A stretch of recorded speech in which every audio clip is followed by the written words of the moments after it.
9. Who gets hurt with trade controls?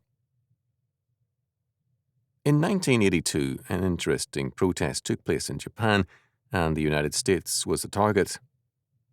Japan's 12 top petrochemical companies are in trouble.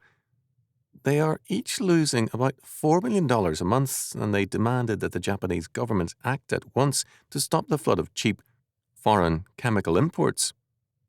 Those cheap imports were coming from the United States, and American prices are half those of Japanese companies.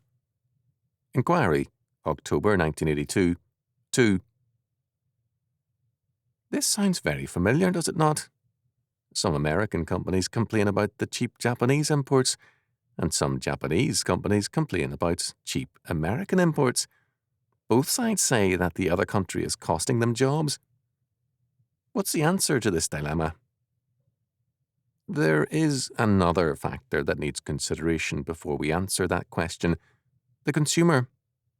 If you and I, or the man in Japan, can get something from abroad at half the price, we save money, and it gives us more funds to spend on something else. This means that, besides the American and Japanese corporations and their workers, our own personal economic well-being is at stake. If Japan taxes American imports heavily to make them closer in price to Japanese products, and if we similarly tax Japanese goods, the consumer is the loser. Economic freedom in international trade benefits the consumers, who are in the majority over any one or more industries.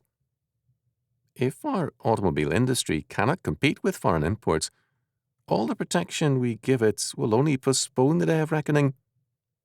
On top of that, we need to realize that the United States has usually done best with new products and new inventions.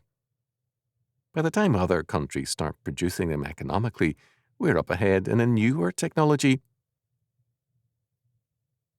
It is a mistake to think, therefore, that foreign goods are a threat to us.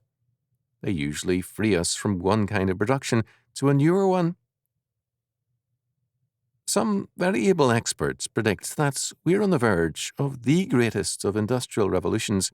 It's happening in Silicon Valley in California and will change the face of American industry and vastly improve the standard of living. Economic freedom promises some dramatic changes and improvements in our material advantages.